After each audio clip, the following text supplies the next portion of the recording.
Restonford, the city freed, the city that is now the headquarters of the Gauntlet. Unlike Alcala, Restonford, it is not raining. It is a beautiful, sunny day, but we are getting into fall, so the biting winds sweeping off the oceans. And although it looks like it's 110, it's actually almost 10. If it was any overcast, this place would be like covered in snow. So a cold, biting wind, but a beautiful, sunny day. Inside the headquarters of the Gauntlet, members of said team are beginning to arrive. They've been ordered to reach this place in a certain time frame. That call has been put out to all the Gauntlets through their messenger bags, the magical bags that they carry that allow them to converse with each other. Some don't know why they're coming, some do. Regardless, the members of the Gauntlet are slowly starting to stream into the Gauntlet base. The Gauntlet base is obviously a variable military compound. It's even got like a wizard's tower. I mean, this thing is a stronghold built outside of the town of Restonford, but it's like kind of part of Restonford at the same time. They co-opted that city. Gauntlet members who haven't seen each other in ages begin to like kind of coalesce and like mingle together as they come towards there. You've all been ordered to enter into the Gauntlet, what we call the map room, which is like a giant meeting chamber set in the bowels of the Gauntlet headquarters. It is a large round room with a huge oaken round table. It is big enough to seat all members of the Gauntlet. When I say Gauntlet, I don't mean like all the soldiers. I mean all the actual adventurers who are like in the teams. The people who are the lieutenant, second lieutenant, third lieutenants. The company members. Because remember, the Gauntlet is like a military, but it's also got its special branches. It has its own private military, but to actually be part of the leadership structure. Right. Which you have like Dragon Company, Beholder Company, all of that. So this is where you guys are now in control of the characters that you picked. You have roughly an hour. You all arrived and you were told by the guards outside of the map room, like you have an hour to get back. With the money and wealth that has come to the Gauntlet, they actually built a huge clock tower in Restonford. That is rare. But they have a Brizzle brother on their team who is a very high-level engineer, so it's possible. So Restonford has something that's a wonder in these times, a huge, huge clock. So you could look right at it. Half the party members don't know how to read a clock, but they could tell the other half like what that is and how to read it. The huge clock sits in like off to the center of the town. Restonford is more bustling than ever. It is quickly outgrowing its ability to hold this much population, so it's like ever expanding as people flock to either join the Gauntlet military or to join a new bustling city ruled by the Gauntlet, who basically promote freedom, individuality, and everything that comes with it, and a strong sense of self and determination. So right now we are inside this map room. You are all here. In fact, 90% of the Gauntlet members are here. I'm going to start the scene where you'll gain control of your characters. Sybil, you're sitting at the table because you've been all designated spots. So based on your team, you're sitting like this with your current team. So each chair has a piece of parchment with your name on it. And the seating arrangements would not fit what your characters would immediately think of. You would think you'd be with your normal party. Right. But they are split up in ways that you would not expect. Right. This group is all sitting next to each other. Some of the chairs are still vacant, and some people just stand in the room. Some of the people are just standing in the room. You see people you haven't seen before, some of you. Off in the corner, there's a band of these people that some of you may have never met. They're called the Red Dogs, led by a Deidra Bolton. They kind of like hold themselves off from the main group. The Gauntlet members move in and out. We see the beautiful and handsome and very famous Montague Borthevard as he's standing across and he's chatting with a few of the Gauntlet members. To his left is his wife, Montague Borthevard being, of course, the bard, the chronicler of the Gauntlet. And so there's like an hour to pass. Gaby, you're also sitting in a spot. You're actually like sitting next to Tora. To your left is a huge, not as big as Cormac, but a large half-orc that you've never seen before. But the sign on his chair says Ash. Ash. Now, you remember the Gauntlets, even if you've never seen him, you know the name Ash. That's one of like the first members. The founder of the Ash House. Mm-hmm. The Temple of Luthar. And going around the next chair is another person that you've never seen before. So we'll start with Ash. Ash, why don't you tell us what you look like for the whole team? Because we have some people here that have never met you. Oh. Well, his skin is gray as ash. He's 6'6", about 275 pounds. And he usually wears his hair non-existent. He's bald. So you can see with his gray skin complexion around. He's in his scale armor that glistens in blue, like scale blue. And his eyes are also gray. Does he wear a holy symbol of any kind? Yeah, well, his holy symbol, it's odd. Around his neck, he has bare claws and a bare tooth. Uthar doesn't really have so much of a symbol like normal gods. Yes, because Uthar's, and I'm the tribe of the blue bear. Yeah. Right. So I figured claws of the bear and the fang of the bear would be appropriate for my priestly. Okay. So sitting to his right is Gaby the Archer. Why don't you let us know, since some of us haven't met you yet, what you look like? Just a human fighter. She's about 5'6", 135 pounds. She's pretty strong, even though she's kind of small. She has blonde hair, blue eyes, has a long bow, a short bow, any kind of arrow you can think of on her side. She does carry a short sword, though it doesn't look used at all. Yeah, that's Gaby. She goes by Gaby, not Gabriella, but yeah. Sitting to her right is Tora. Tora is 5'10". She is really pretty, with hair that's about as black as a void. It goes all the way almost to her ankles. She is human with piercing blue eyes, and she's obviously a wizard because she just wears robes and like this purple half cloak. It's really cute. And she has a symbol of Shondakul, which is just like a palm waving and a hand waving in the wind, with her spell book on her side. And she has a little dagger. That's about it. Oh yeah, she does have. She wears her dark draft wedding ring. She is no longer Tora. No, she is now Tora Dark Draft. I feel like you're also gonna know. Oh. Sitting to her right is a gnome with extremely large hands. Jay? I am Sybil Steelskin. I am only 3'4", so I probably sell in books to keep myself up to the table. So I get like a high chair for you. Yeah. 110 pounds. Or no, I'm 85 pounds. I'm 110. Hair is like flaming orange, flaming red. Eyes are blue. He's from the Neverwinter Forest, and he is a blacksmith in gnomish plate. Sitting next to him is Cormac Darkdraft, who we described before. The giant, massive half-orc who looks just like Ash. As in they're the same race of whatever their half-orc heritage is, because they both have gray, mottled, ashen skin. But Cormac sits on this huge bench. He's kind of looking around the group. He leans to his left and he goes, "You're Sybil, right? Correct. What do you think we're doing?" I don't think we're bigger up, honestly. Well, I get that, but like... I take it I've been in the gauntlet long enough that I have my own chair. Oh, yeah. For sure. Then to his right is another half-orc. Another one.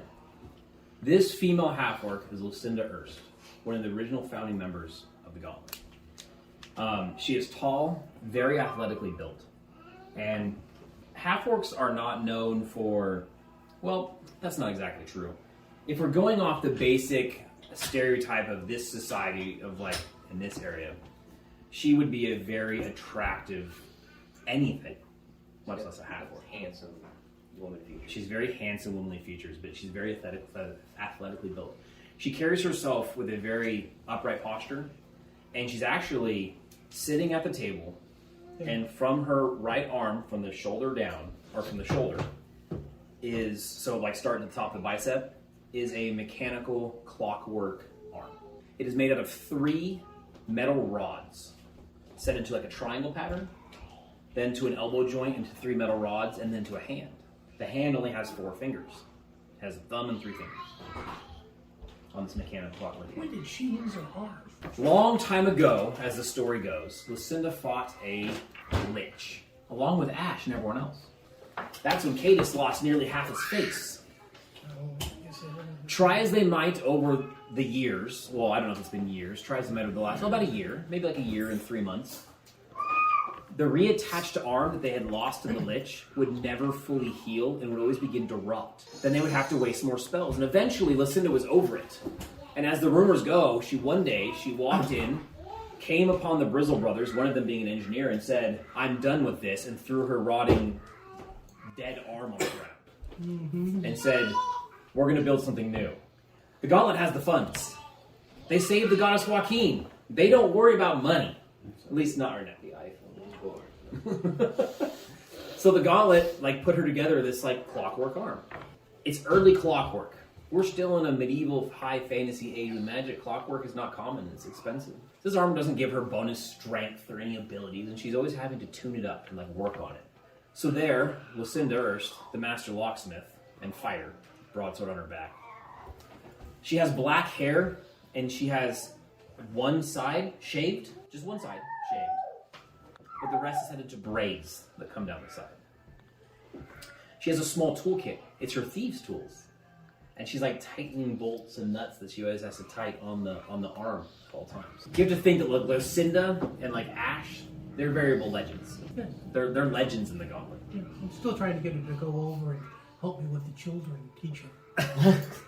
No, she's a little awkward in those circumstances. I figured she better be more adaptable to talking with children because they're more of a lower level of. It's known in Resident that Ash has been building an orphanage for quite some time. Yes, the House of Ash. The House of Ash. Does it sound like an orphan? What are you doing to the children there? Not burn them. I want to imagine the children really ripped. You just have them all working. Well, Right. They're rice. Well, I find their strength, There's an athletic program. and then we work on that. Yeah. To his right, or to her right, to Lucinda's right, is Nick's character. Is Fledge the druid. Fledge is a young, rather attractive-looking normal human male. He's got dirty blonde hair that's kind of frayed and long, and bright, piercing green eyes. And he dresses in green, darker, earthy colors of a druid, but they are well kempt and layered like a wizard's robes. Almost more civilized than you expect. And he's the most of the past hour, he's leaning forward in his seat, kind of on the table, and he seems to be whisper talking to what looks like a praying mantis in between his 2 cupped hands. Okay, piping with, "Oh yeah, oh really? Did you Oh, leave I behind don't the like majority them. of your bugs to come to this meeting? No, I just hid them." Notice how he's not Lucinda saying- yeah. is she'll be working on her arm, and she'll keep looking to the right and look at this man who's talking to this bug, Yeah, he's having this in-depth conversation, going "Oh yeah, is that so?" You were so brave when you were out there the other day. Did I tell you that? At some point during this hour of you talking to this praying mantis, a very terrifying wizard in red and black robes came by and cast some sort of spell. I don't know what that was. They kept watching. Oh. Can I make it a spellcraft to see what it was? Well, yeah. Oh god, I passed by 15. Yeah, he cast a detect divination to see if anyone was spying him. Oh, okay. Through the mantis or whatever. Oh.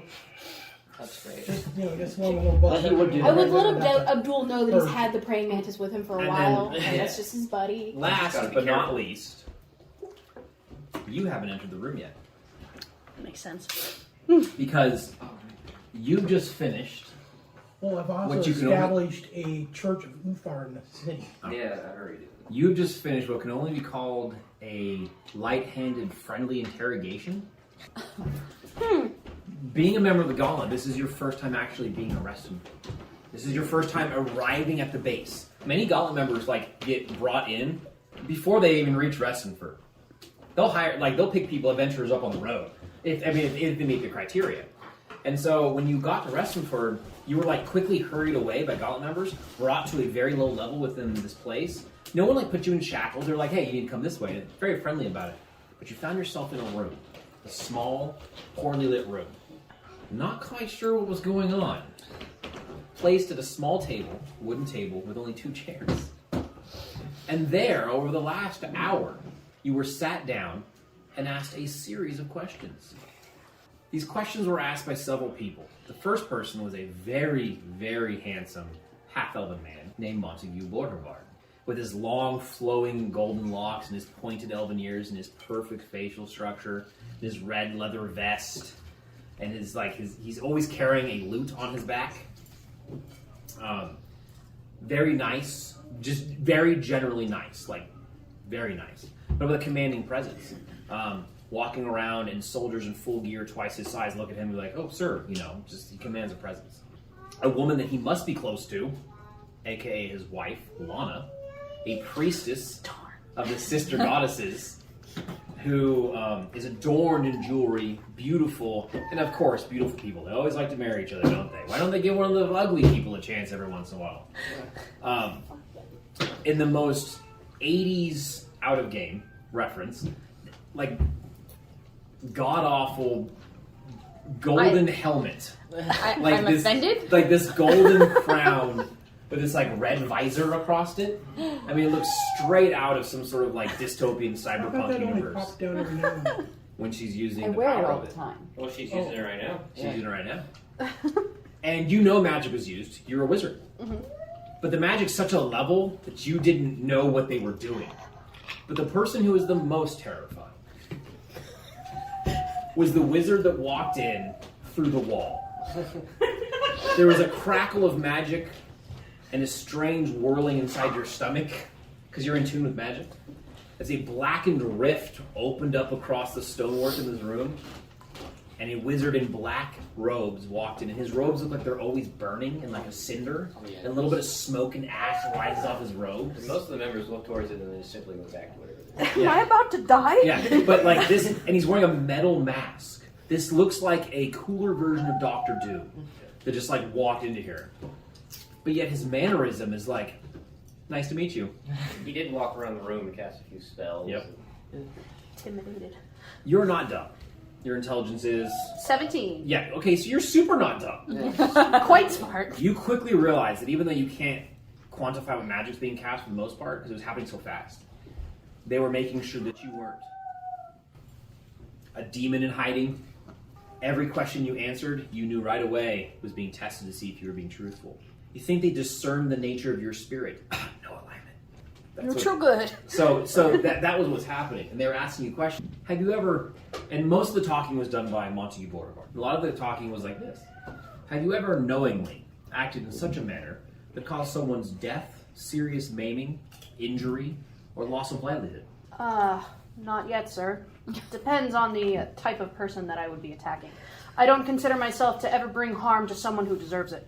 Or, apologies, someone who doesn't deserve it. That totally fits your character to say like that. Wait a minute, no. And he like puts his hand up and he's like, fair enough. He goes, although we'll talk about the not yet part. And that's how it went. You're not, it sounds like very socially good. so it was a little awkward for, but luckily for you, Lana and Montague are so socially like powerful that they like carried the conversation for you. So members of the gauntlet begin to flood in. Edgar's still at this meeting, right? Yeah, and that's exactly where we're going next step. Okay. My assigned seat might not be next to him, but It's I'm probably not. next to him until that time comes. Edgar pulled your chair out for you as you came over and sat down. And he's looking at all the names on the chairs and he goes, This is a bugbear. You've never met this bugbear, so I'm describing to you. Oh, I'm in the room now? Yeah, you have just come up. Okay. I want you to think, everyone at this table, you are in this room now. There's this bugbear. Tall, athletic bugbear, red hair. Like a red, and I don't mean like a redhead red. Almost like a fire engine red. Fur on his body. But he has a white stripe going down the middle of his face. like a weird reverse skunk thing, and it goes down his chest. You guess it does. You can't see over his armor. But he also wears red plate mail. His plate mail, and it's all scuffed and beaten up, but you can tell that his plate mail's been painted with a red lacquer.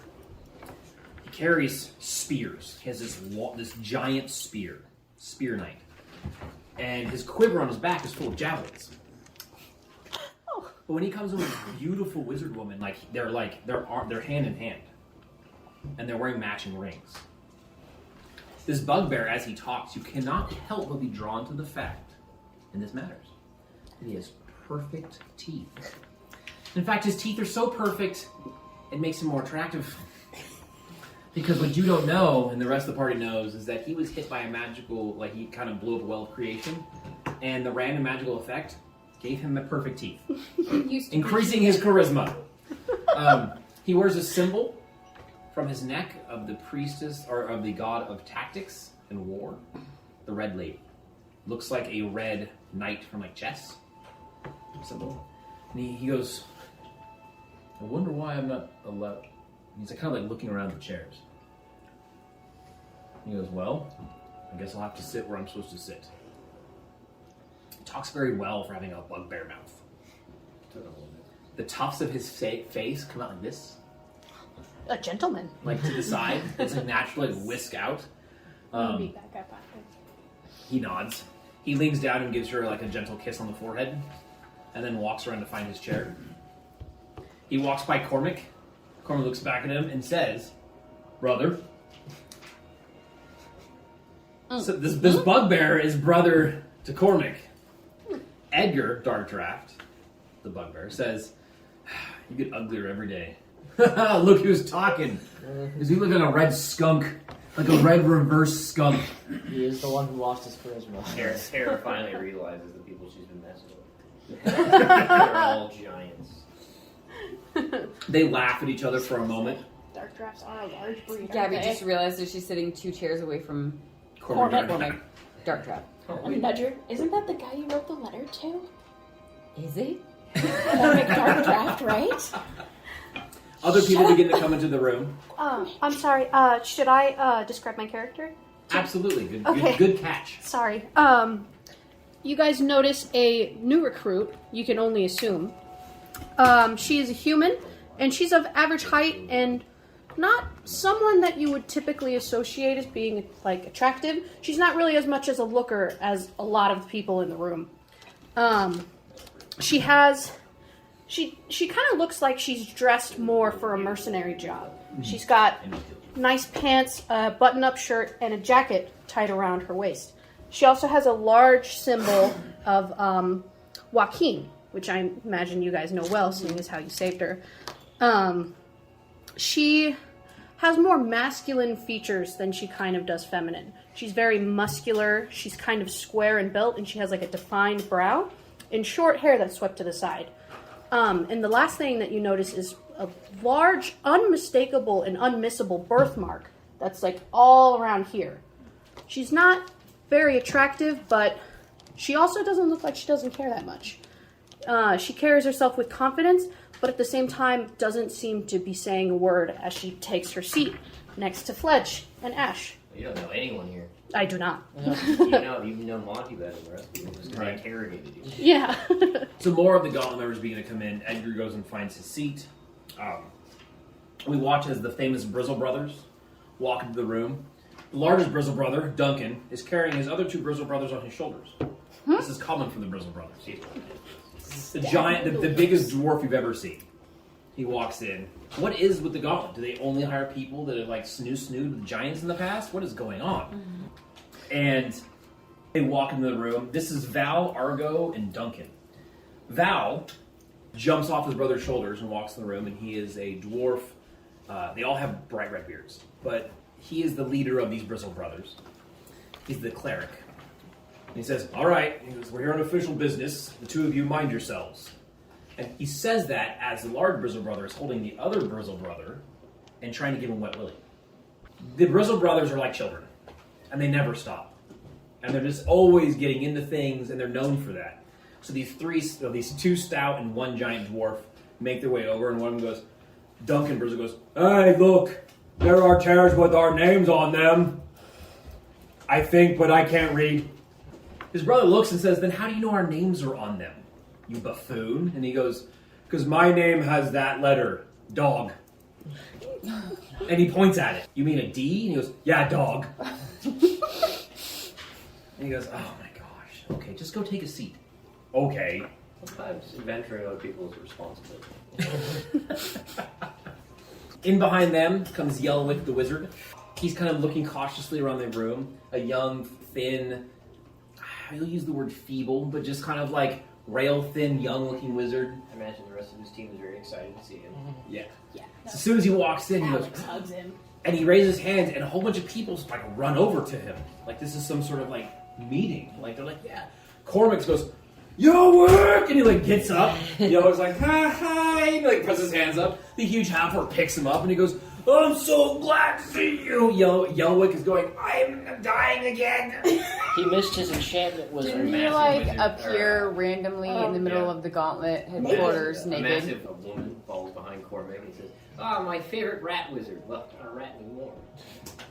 More massive people. Alex kisses him. Just like on the cheek. Oh. She's just like happy to see He's him. like, It only takes one psychic damage. Oh, Yellowwick was Alex's friend. Yeah. She was his rat buddy. A young man comes in who has his hood kind of like pulled tightly down, and he just like walks in trying to be unassuming as possible. A halfling, or maybe a rat man? You're not sure. This halfling has these massive quads, like Olympic bicyclist quads, and a long tail. And he kind of like walks and looks around in his little hood and cloak, and they're all obviously traveling together. But then they shape up. Because behind them you hear a and all the Bristol Bells are back, and the big one, Duncan, goes, "Oh, boss is here, be good!" He yells. The drow walks in, Amos Bro, we've met her before. She walks in, she goes, "Find your seats. You are embarrassing me." Why do I get the feeling that she always says that? Right? You're embarrassed. And they all just kind of like go, "Okay," and they listen to her. Mhm. Watching dwarves do what a drow says speaks a lot to this company, the Gauntlet, and how things work. Because they would be mortal enemies. But you get the feeling in the way that she says and the way they respond that she probably takes care of her group. We see more people walking. We see Mepaketso looking a lot better around this time. We see Henry Morning, the priest of Lathander, walk in. People begin to flood in, but we don't see Cecil. Slowly the chairs begin to fill up. And then assuredly, almost towards the end, Cecil Darkdraft walks in. He's walking in the erect soldier's posture.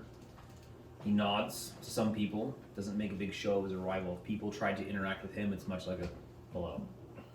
He walks across the room and finds his seat. He's putting off an aura of leave me alone. I don't want to talk to anybody right now. And it doesn't take, even you can feel it. You don't know who he is. He's exuding it. Across from the table, not at any chair larger than the others, is an unassuming man, slightly over 6 feet tall, short black hair, green eyes.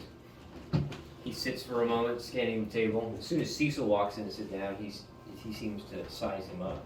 Yeah, I'm glad you could join us, Cecil. I did not expect to have to wait on you, but My apologies, sir. let us waste no time.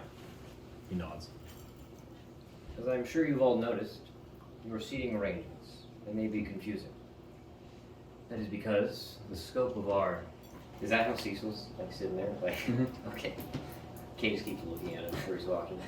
Your seating arrangements have to do with the restructuring of this guild. The realms are an upheaval. Our duty has only grown.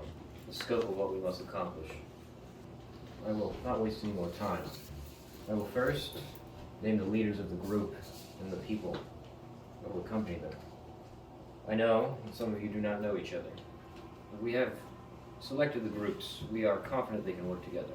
If any of you have any worries, any questions, voice them now. First, Chimera Company. Montague Borthevard Montague bows. will lead Chimera Company. Alongside Lana, of course. Tori, Mirzul, you will be joining Chimera Company. Tara, you will be joining Chimera Company. Alan, of Of course, I want you to travel with Montague and Hiss. He just says Hiss. He says hiss. Across the room. How you did not notice this before. Sitting in the corner, in a darkened corner, you see this lizard-like head raise up from the darkness, and this massive, rolling-horned green lizard folk stands up and goes, "Ah!" and just like lets out this weird hissing roar. And he's carrying dual greatswords on his back. Easily 7.5 feet tall. His arms are so long he looks like a gorilla. They almost like touch the ground. But he seems to understand, and he's like doing like almost like a dog would. He's like nodding and happy, and his big dragon maw opens up, glistening green scales. Dragon Company. Navigetto. I have the utmost confidence in your ability. The gnome nods and smiles. Of course, sir. You will be accompanied by Henry Morning. Mina. Which, I don't think we got to Mina. But a female human wizardess. Gavin. Another cloaked, roguish-looking fellow. Terena. You will be joining Dragon Company. Alex Straza. You will be joining Dragon Company. Rolling Wood. You will accompany Dragon Company. Beholder. Amelos. Of course, Beholder is still yours. Thank you, You'll be my accompanied lord. by Rix. The Brizzle Brothers. Duncan goes, "Yay!" Yellick. Oh. Yay. And Steve. Red Dog, I'm glad you could join us finally. He looks across the room to what could be called one of the personalities of the Gauntlet. A newcomer. It was actually a mercenary company outside of the Gauntlet until recently. Deidra Bolton. This man is the walking epitome of what the word smolder means. He leans like this, elbow on the table, looks at Cadus, the leader of the Gauntlet, throws his hair back, points and goes, "I got you. I won't let you down." Looks across the table. He makes sure to look at every female he can and like try to make eye contact when he goes across the room. He's just, you feel predation coming off of him. Your team is unchanged, but I want Barwick to travel with you. Ah, Vada. Barwick will need the expertise of a master wizard. Vada is sitting next to Deidra Bolton. She's very tall, but she's not like super built. Blonde, long hair. And she is wearing the littlest amount of clothing that could be possible without being ridiculous. So she borders on ridiculous. Her robes were designed to be as revealing as possible. She seems to have no shame in this. She wears it proudly. And you notice that she is constantly trying to touch Deidra Bolton while she's sitting there. And he's just like, "I'm looking at you. And you. And you. How you doing?" Our newest company. Titan Company is the name that Montague came up with. But Titan Company. Lucinda, Beautiful. I can think of no one better equipped. She just kind of gives this nod. Ash, you will join her. We will need your seasoned experience and power. The two half-orcs give each other Strength half ups, of Luthgar. or half thumbs up, one like across the table. Cormac, they will need great strength. Of course, sir. Expect great things of you. Thank you, sir. Pledge. Myrmidon. That's, Powers of the Druidic Circle. of course, Necessary for your task. to bring about the most good. Torah, the magic will be valuable. Always, you must be careful in wielding it, but Of course. I've been told you are very capable. Gabby, Here. you will be joining them. Right. Cormac looks at you, gives a thumbs up. Raining arrows down upon their enemies. And the newest comer to the gauntlet, Evie, the last minute inclusion. We think you fit perfectly into this team and their needs. Thank you for including me. I won't let you Glad to down. have you. You may realize that a few people were left out of it. That is because the gauntlet, and its military, is now engaged in conflict throughout the realms. Edgar is locked eyes with you across the table, Mm-hmm.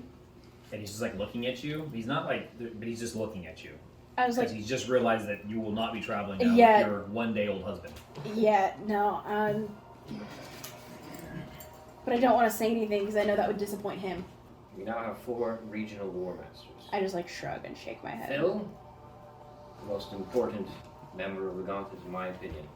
His experience is what has brought us this far in this state. There's been a man standing, he's not sitting, he's standing behind Cadus a little bit to the right. an old gentleman. But when you look at this old gentleman, Evie, there's like in this old normal human body, in this old man's face, you feel like he has witnessed horrors beyond horrors and the depths of what humans can do. It's just something about his countenance. He's definitely able, and you don't know how you know that. But he might be the most dangerous person in this room. You don't know how you know that, you just feel it. And he's an unimposing, normal, average-sized man who's probably in his 50s. He puts a hand on your shoulder. He puts a hand on Cadus' shoulder. We will continue to learn from him. His experience will bring us many victories, that I'm sure. They will be in charge of the Sword Coast region in its entirety, the mustering of troops, destruction of siege weapons, building a fortification. I won't let you down, sir. Edgar Darkdraft, our first bugbear. If that means anything. Not by choice, Cadus. Not by choice. Of course. You will be in charge of the Western Heartlands. Cumber. We must build up the town of Succumber and ready for the conflict that is inevitable thing. I'm honored. Red Lady be praised. I will take care of the Omnian situation. Slowly, Cecil turns his head, looks at you and goes, "Sir, I must interject." Of course. He goes, "You must allow me to take care of the Omnian situation." And how do I know? And he's just like staring at the table. If he could cast magic and light the table on fire with his eyes, he's just staring at it. How do I know your bias will not jeopardize the situation? He goes, "My bias will not jeopardize the situation. My bias will make sure that it happens correctly. I will not fail, sir. I will not falter. This isn't about me, but please let me have this. You can trust me. You know you can trust me." Very well. Cecil will take care of the Omnian situation. You watch Cecil breathe a big breath. In that case, I will handle the north. Waterdeep has marched in that direction. Our alliance, hopeful alliance with them is imperative. I will make sure things go as planned. Tristan, a friend of Cecil's, I have not had a great opportunity to get to know him. Points to a taller man, older, slightly graying hair, has a massive musket on his back in light chainmail. He's also wearing a sailor's hat, like the triangle, like captain's hat. Tristan will be our maritime master. He will be in charge of constructing a navy for the gauntlet. Although it is not my forte, it is imperative going forward. We need boats. We're gonna need a navy, sir. Abdul, you are in charge of the lexicon that you have created. In charge of keeping checks on all of our wizards. Not because we do not trust them, but because it is a great responsibility to deal with magic. Exactly. You will also, of course, be working closely with me. I would have no other way. Of course, my lord. In fact, when you're done, I would like to have a word with all of them. Yes. Now, on to the tasks of the teams. Chimera, Montague, as we've already discussed, we must open talks with Waterdeep. I can do that. We will assist them in their battles with Luskin, but we must have dialogue. If we are on the opposite sides of this conflict, we may very well be getting it. Red Dog, as I'm sure some of you have heard, Calanchan has declared war on Tethir. Our armies have marched north, and Tethir was swiftly crushed in the ensuing battles. Their queen is trapped in Castle Tethir. Have you not heard of this? No. I knew that. Tether, you say, huh? Yes. It is imperative that the Queen of Tethir be extradited from such a situation. Queen, you say? The Queen of Tether, huh? Oh, yeah, I know the Queen. Cave actually pulls out a piece of paper. Yes. Queen Rhonda Starr. He actually finishes that name as Kate is saying it. It's like as he says Rhonda Starr, Deidra Bolton goes, "Rhonda Starr." He like looks at you and he goes, Yeah, I know her. I trust you to be professional, Deidra. Yeah, I'm Deidra Bolton. Of course I will be. This is no place for lying. I'm not. Cadus. I'm not lying. He goes, look. He goes, we're being transparent here, and I'm sure that someone has cast some sort of zone of truth. And he looks around. So there's probably no point in lying anyway, sir. And he goes, I may have already met the queen before, which could work in our favor.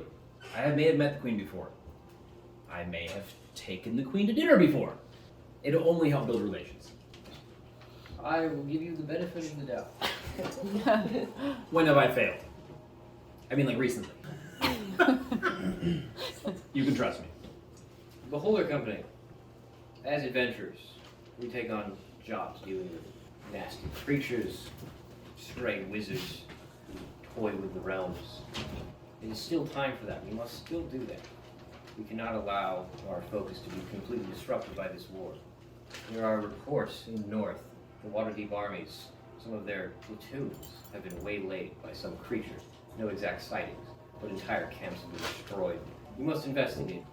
The Drow priestess nods. Duncan goes, "Yay!" Dragon Company. In this situation, he will now be helping Cecil with that, which he is dealing with the Omnian situation. We must assure that the Omnian Civil War is brought to an end quickly. Nebuchadnezzar nods. I'll do We are everything I not, can. we are not sure if Tethir will last. Absolutely. I understand. The gnome says. And finally, our newest team, Titan Company. In the southern region of On, there's a city in Kalstrand. It was built when the colonization of Chult began. We have more reports of strange happenings. We believe this to be cult activity. People going missing. Strange fog has descended over parts of the area. We do not know exactly how important this is, but if this is another cult, we have to do something this time. Understood. Trying to prove herself as a leader because she's sitting next to closely to someone that she's had unrequited feelings for some time. Lucinda goes, "I need you all to prove to me what you can do." One final thing to say. I am not a man of speeches, but this is what I believe. The body can be destroyed, the soul, too, can be trapped or destroyed. But if you embody an ideal, you can become something greater. A legend, one might say. I don't say that as a chaser of glory, but as an optimist who is eager to change this unending cycle. We can create a society where everyone can strive for their own greatness. True peace is possible, but it takes great willpower. It's a strong hand. If we are confident in each other, then no setback will overcome our willpower. No being can subvert our message, and that message is simple. The freedom to fully realize oneself and the want for others to do the same. One day, your life will flash before your eyes, and I believe you will be proud of what you see. Montague Borthevard stands up and does the gauntlet salute. Right? And he looks across everybody and I goes, follow suit. Yeah, same. Right. Everybody, even those who like catch on slowly, everybody stands up and you hear the clack of all the people's hands against plate mail, their armor, or just their flesh. Even the lizard man in the back hiss, goes, and he like slaps his chest. Even Duncan Brizzle stands up and goes, puts his hand across, and one time there's a resounding cheer. It's just the word gauntlet. For the gauntlet goes across, and everyone says it. For the realms! For the realms, everyone says. Does anyone have any questions? How soon are we leaving? As soon as this meeting is adjourned. Please, anybody, this is the time to speak. We will likely not meet again for... I feel, though I'm not the captain of our new team, we should take the time to trade and figure out what we can all do. Lucinda nods. She goes, "You were wise." The people sitting around the table, you can tell that some of the people are thinking about things, but no one seems to have anything they wish to say. Tora's visibly upset, but isn't gonna say anything. Barwick stands Stand up in the room. and walk over to Yelwick and hand him his book. See this halfling, he walks over, produces a wizard tome, produces it to Yelwick. It's good to Thanks. see you again. Yeah, we probably mentioned something about it. It's good to see you, and kind of leans in to hug the small, now also sorcerer thief. See unsureness on some people. Is there anyone in Group Titan who answers as current leader sort Titan of leader. Company's Lucinda. Okay. And as always in the gauntlet, it is the captain's job to assign the ladder of leadership. Whoever you think is best to be commander, lieutenant commander. That is your decision. Lucinda nods and she goes, "We'll speak of this thing when the meeting is over. So we have a lot of talking to do. In fact," she goes, "if you do not mind, if now is the time, she goes, I'll take my team." There is one thing that must be done first. No, very You well. can take your team, but Abdul needs to talk to his lexicon. All of the spellcasters are required to stay for a moment longer. Very well. Meet us outside, Lucinda says. With that, Lucinda stands up and she goes, "Titan Company, with me." I will be at the base for a few more hours. If anyone has any questions, please. This is truly the time to do it. And then Case gets up, salutes once more, walks out of the room. Cecil will say to Cadus as he leaves, "Thank you for," he's like, "thank you for the opportunity." I do believe in you, Cecil. He nods slightly. Does Edgar know about Jacqueline yet? She's not here. Yeah. I know she's not here, but has anybody actually told him yet? Well, it seems to be something that's being figured out because as Titan Company gets to leave, Cormac is speaking to Lucinda and you can't hear it. And Lucinda nods and says, "Meet us outside." You watch Cormac begin to walk over to Edgar. That's where I go to. Okay. I know I have to go to Abdul's tower, but I'm gonna go say goodbye real So the fast. meeting's gonna happen. Yeah, to make it quick, he's gonna just hold Oh, it here. okay. Basically, wizard state I guess I seats. follow Lucinda out. Okay. So the rest of you who follow Lucinda out are not in this next little park. Yeah. So really quickly, everyone who's still there. Yeah, I have the list Yes. of everyone. Abdul, Metnaketo, Tora, Evie, Warwick, Vada Yowick, Anna, Rollingwood, Montague, Mirzul, Allen, and Terrace. The people who are, All the wizards. everyone who can cast arcane magic. Because bards are wizards. Right. Once everyone else files out of the room, Abdul sort of steps up in the place of where Cadus previously sat, but he stays standing. And he just looks to everyone for a moment and says, "I thank you for giving me this extra time. I promise this will only be quick, especially because it has to be. But we haven't been able to have such an assembly for some time, and I fear we won't be able to again soon, especially with the current situation in the world, but that's why this is important.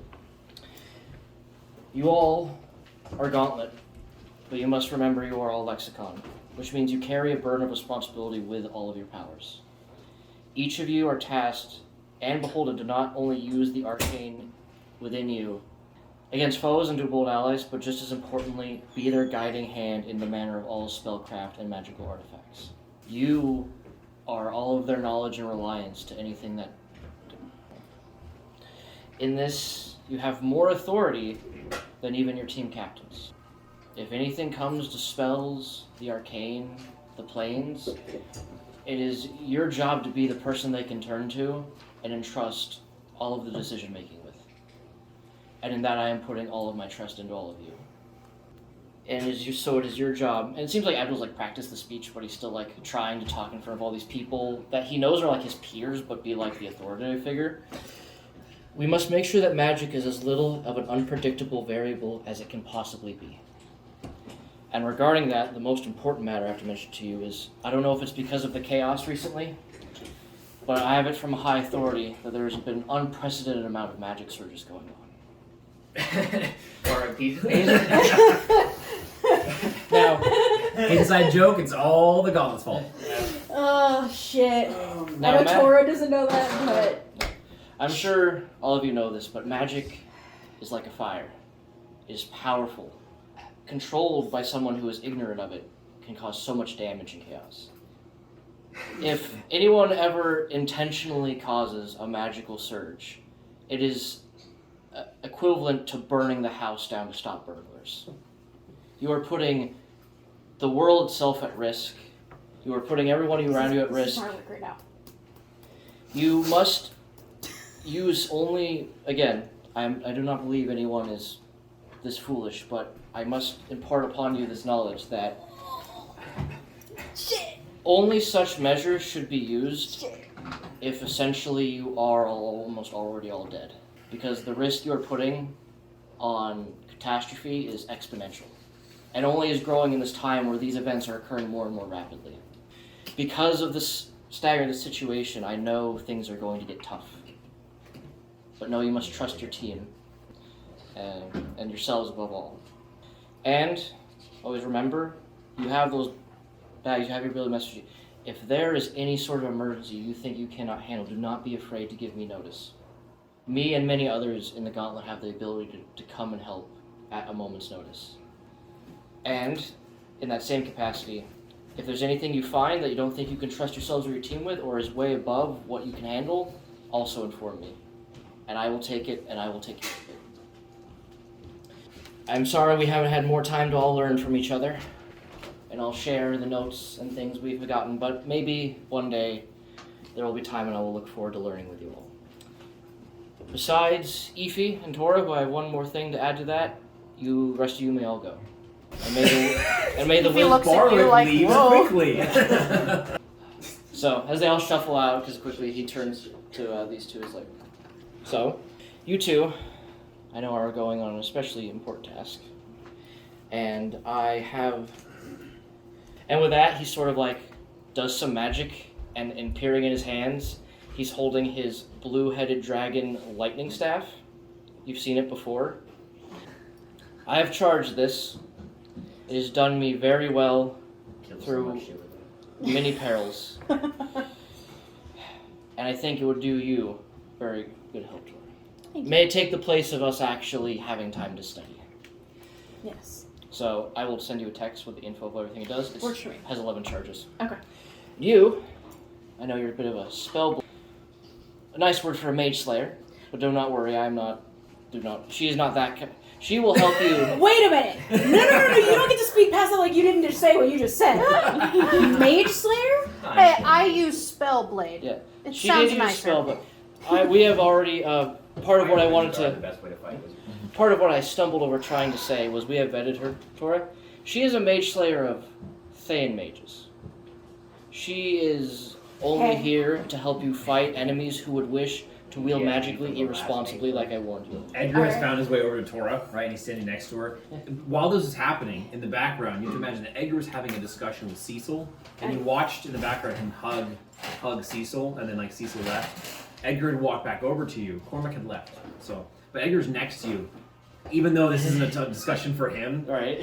he walks over because he sees his wife getting like all heated and mad and like or whatever she's doing. Yeah. She's excited. Yeah. He walks over. He like looks at you and he's like, "Dear," he goes, Sorry. Ify clears Is her everything throat okay? and says, I apologize if that upsets you.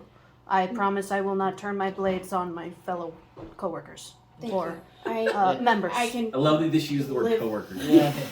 I can live with that, I think. Edgar puts his hand on your shoulder, Mhm. right, and says, "I will speak to you outside," and walks out. Feel free to consult with Edgar. But it is in the same vein of how we have paladins and warlocks. It is more gray than that. Do not worry. I know for a fact she is here. No, if the Gauntlet has vetted her, then I trust their judgment. And do not worry, Tor. I am just as squeamish of those words. So after he handed you staff, but as I was saying, for you, and he pulls out another thing seemingly out of like the ether, and it's looks like a cloak, neatly folded, and it's bright yellow with what you see is like blue waves on it. And he hands you what was once his cloak of protection +2. Oh, that's badass. He's like, this has also done me very well, especially if you run into enemies who are going to be flinging foul, wild magic at you. This will protect you. This is part of my trust in you as a new member. I won't let May you down. Use it well. It's very bright. I'm not used to doing this much talking. So, Tora's. And you have to Tora's imagine clothes that are all really this is bright, coming too. She wears like royal purple from and black. a black, Nice. smoking, lich-looking, lich-looking wizard behind a steel mask. echoing. And he Like says, his voice was like, "I don't usually do that much talking." Like, I like how he said this used to be mine, and he's wearing like all black. It's hard to imagine him in it. He's there's styled. no way you wore this. This is from the '80s. Yeah, he's styled up. And I hope I will see you back here and we will one day have some time. And with that, Abdul lets them go. Abdul sees that Lucinda's standing in the doorway, like looking at him, basically giving him this look like, "Are you done?" Tora's practically twitching too. He's like, I'm trying to emulate Cadus over here. I'm trying to do this. Do you want me to ask how old you are again? The party finds themselves within a few moments outside of the Gaunt Hall. Everyone has either taken their teams, said a quick goodbye to an old friend or someone, but like time is of the essence. Tora would ask for 5 minutes to Well, consult with Edgar. Right. The only person I was going to say that you Okay. find outside of the hall is Edgar standing there. I said Tora probably wouldn't even ask. Right. And he just got done speaking to Cecil. And so Cecil and Edgar standing there as you walk out, and Cecil just puts up a hand to wave and begins to walk away, leaving Edgar the Bugbear, Paladin of the Red Lady, standing there as you walk out. Cadus also walks up to the area and motions for Lucinda to come in. So when your team, Titan walks out, Lucinda breaks off to go speak to Cadus. You're all standing with Cormac in front of Edgar. Well, my dear, that was a really quick honeymoon. All of about, what, an hour? Yeah. And he's trying to put a smile on his face. I can tell something's wrong though, can't I? Oh, yeah. Let's It's go. obvious. Let's go talk. He nods. Try to find somewhere. This is all mostly happening private. congruently, so we'll do it in small little steps. He just takes you around the corner, and he holds your hand in both of his hands, and he says, "We lost Jacqueline, my brother's wife." I just hug him. And he doesn't seem like especially tore up as like holding it together, right? But you can tell he's upset. I'm worried about Cecil. He's his wife. He has a child. Like, there's nothing I can do for him. We're fighting a war. We're fighting a war. My love, we are fighting a war. I have to go to the front. Yeah. And I'm going to a different front. But the winds. Fuck. I'm rolling to see if no Tora cries. Okay. She still plus tries two to talk though, modifier and on she this. says the winds will bring us back together at some point. He holds it together as you cry, and he just pulls your head to his chest, right? And he goes, Because when you roll over, he goes, "We're doing what we need to do. You'll write. I will write. We have ways to communicate. Who knows? Maybe this will all be over before we know it. You keep yourself safe." Of course. He goes, "I would hate to have to chase you into the 9 hells. I've already been there once. I don't want to do it again. But you protect your team." And you stay safe as much as you can. He goes, "I am Edgar Darkcraft, the Bugbear of the Red Lady." He goes, "That's a terrible title." And he starts he's trying to make you laugh. He says, "A terrible title." He says, It does make "I me am chuckle. a war master." You know what? Enough of this. He says, I will be safe. He goes, "I will keep myself safe." Anyways, he goes, "One day we're going to go plane hopping, are we not?" Of He goes, course. "Well, then I have to be alive." It's true. Tora takes her symbol of Shonda Cool and she gives it to him. I don't expect you to wear this. I know it's not your god, Just roll 2 1s in a row. but keep it for me. He smiles and he I takes have it. a spare. And he takes off his symbol of the Red Lady Uh-huh. and he puts it on you. Now she'll watch over you. You don't know if she will, but she already blessed your guys' wedding I was rings. gonna say, So he puts it on. The two of you guys can kind of see from the corner that they share like an embrace and like a passionate kiss for a moment before the Bugbear and her like walk away, and they kind of hold each other's hands for just a moment as they slip apart. Lucinda's over with Cadus in the meantime. This is all happening at the same time. Yes, Cadus. Lucinda. She's sitting there and she's developed this thing where she sits there and goes click, click, clack, clack. Click, click, clack, clack, clack. She stopped herself. I wanted to say, I will miss traveling, fighting liches, battling great dragons, demons. It's the time of my life. What I do now is easily far more boring, but perhaps far more important. She goes, "This will all wash over. We'll all survive, and then we'll go fight dragons and monsters again." I'll hold you to that. And the way she's saying it is like, I don't believe any of it. Yeah. But she's saying it. Kate gives a very large smile. Says, maybe if things were different. I want you to have some. She looks at you. She's just like staring at you. Fortunately, it's left-handed. You might have to get Sybil to resign. Kate starts taking off his lock gauntlet. I know it might be a little bulky, but this is truly a symbol of the chimera on our most important task, which is adventure. Going on the realms and fixing things with our hands. Her face is flat, right? She takes it and she goes, "I don't know," and she puts it on her hand and it goes clunk, and it like goes Like I said, down, like you have to get Sybil to help you. So it's like a 4-year-old wearing a giant other mitt and like in her hand because she's a half-orc, but she's not as big as Cadus is. And she's like, "Thanks, Cadus. That means a lot." I don't think you've ever given me a gift before. It's not true. She certainly a little as she starts thinking. And you see panic start to cross over her face. Like, did she forget a gift or something? And she's like, I I don't comment. paid Sorry. for Homer's brothel bill. I got you that ring. oh, yeah. And she's, okay, well. Well, there is little time to waste. Gabe's hugs Lucinda really quick. The way she gets hugged is she's like, like she's like, ah! But like, and then like, Kay just goes to leave and she's, Yeah, Case has a really big smile on his face, and he looks at her for a second, and then turns around and says, "I hope to see you again, and I will hold you to what you said." as he walks away, you see her mouth the words, what did I say? She walks away, and Lucinda's walking back to the party, and she's got this huge gauntlet on, and she's like playing with it, and she goes, and Kay just can't hear this, he's gone, right? Standing in the streets of Restonford, she goes, now? Fucking do this now? All this time and now? And you guys can hear her, Now right? or never, baby. Yeah, she's like, now! Go! I freaking hate that guy. Look, I've been married for less She than a walks day, over. and She I goes- have to leave. And she my like husband looks at you behind. and she goes, anyways, and she takes the gauntlet off like she didn't expect it there. She puts it in her backpack real quickly and she goes, we have work to do. This direction. And she's just walking. Very well. Who's anything about marriage? She keeps walking. Huh? Who's anything about marriage? She keeps walking. I mean, nobody. But Gabby's like Seems like super you're quiet, a just like Tora. following along.